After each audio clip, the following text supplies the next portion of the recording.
तुम्हाला एकटं राहायला आवडत नाही का? सतत कोणाशी तरी बोलावंसं वाटतं का? किंवा तुम्हाला सतत आजूबाजूला माणसं लागतातच का?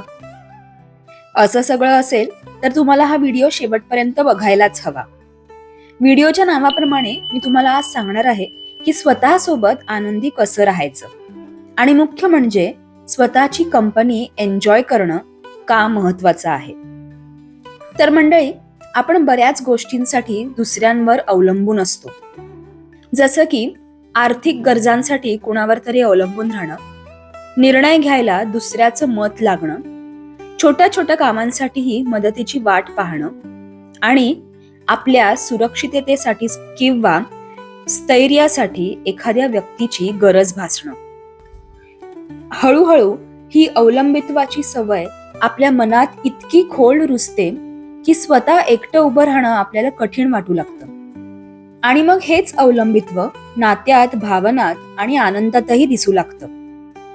पण त्याच विरुद्ध जर आपण स्वतःची कंपनी एन्जॉय करायला लागलो किंवा स्वतःसोबत वेळ घालवू लागलो तर त्याहून चांगली गोष्ट नाही. म्हणजे बघा, एक उदाहरण देते. तुमचा नवरा 24 तास तुमच्यासोबत असू शकतो का? मग तुम्ही प्रत्येक गोष्टीसाठी त्याच्याकडे जाऊ शकता का? तर नाही. आणि ही समज चुकीची असते की नवऱ्याने कौतुक केलं किंवा तुमच्यासोबत वेळ घालवला तरच तुम्हाला बरं वाटणार आहे. सतत कोणाला तरी आपल्या सुखाचं कारण बनवणं आपण थांबवलं पाहिजे. मुलं सुद्धा कितीही जवळची असली तरी ती आयुष्यभर तुमच्यासोबत नसणार आहे. बरीच लोक सतत हेच बोलत बसतात की मुलं आम्हाला बघत नाहीत, मुलांना आमच्यासाठी वेळच नाही. पण आयुष्य असंच असतं, ते प्रत्येकाने आपापलं जगायचं असतं. आता तुम्ही विचाराल, म्हणजे नक्की कसं जगायचं? तर पहिलं म्हणजे स्वतःला जास्तीत जास्त बिझी ठेवायचं. त्याने तुमची उदासीनता दूर राहते. दुसरं म्हणजे आयुष्याला एक दिशा हवी. म्हणजे तुम्हाला जे करायचं आहे, जे तुम्ही कधीच करू शकला नाहीत, ते करायला सुरुवात करायची. फक्त आपल्यामुळे कोणाला त्रास होत नाही ना, याची खबरदारी घ्यायची. आणि हळूहळू तुम्ही त्या गोष्टीत रमू लागलात ना की आपोआप तुमची ती सकारात्मक ऊर्जा तुमच्या अवतीभवती सुद्धा पसरू लागते. आणि कोण जाणे, तुम्हाला अनेक लोक सपोर्ट सुद्धा करायला लागतील. तिसरी गोष्ट ही आहे की तुलना करणं थांबवलं पाहिजे. तो किती खुश असतो आणि ती किती फिरत असते हे आधी बघणं थांबवा.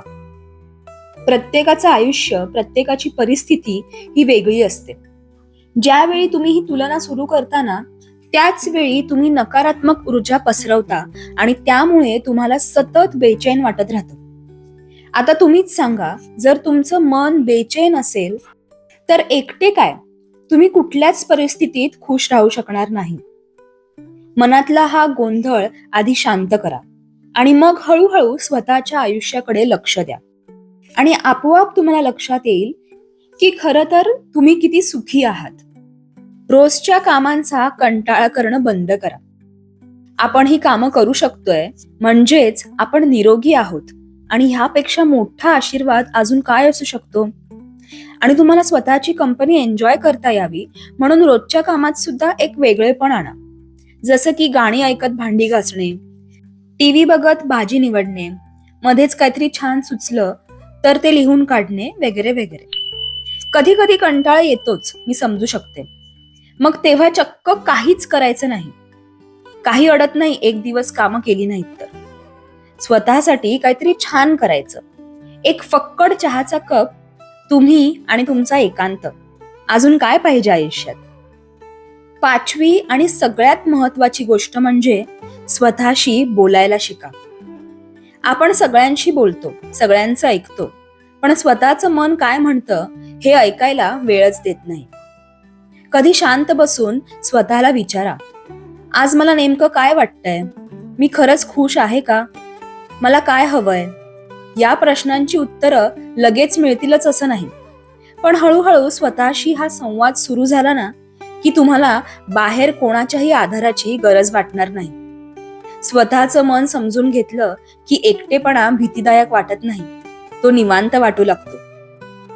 आणि आता शेवटचं सांगायचं तर स्वतःसोबत आनंदी राहणं म्हणजे नाती तोडणं नाही, माणसांपासून दूर जाणं नाही, तर स्वतःच्या पायावर स्वतः उभं राहणं आहे, भावनिक दृष्ट्या आणि मानसिक दृष्ट्या. जेव्हा तुम्ही स्वतःची कंपनी एन्जॉय करू लागता, तेव्हा कोण आलं तरी बरं वाटतं आणि कोणी नसेल तरी काही बिघडत नाही. कारण मग तुमच्यासाठी तुमचाच सहवास पुरेसा असतो.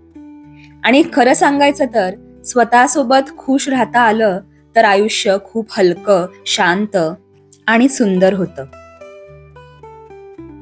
काय मग मंडळी, आवडला का आजचा विषय? तुम्हाला आजचा विषय आवडला असेल तर व्हिडिओला लाईक करा आणि आपल्या शब्दसंवाद या चॅनलला सबस्क्राईब करायला विसरू नका. तुमच्या प्रतिक्रिया मला कॉमेंटमध्ये नक्की सांगा. चला भेटूया पुढच्या व्हिडिओमध्ये अजून एका नवीन विषयासोबत. हा व्हिडिओ शेवटपर्यंत बघितल्याबद्दल तुमचे खूप खूप धन्यवाद.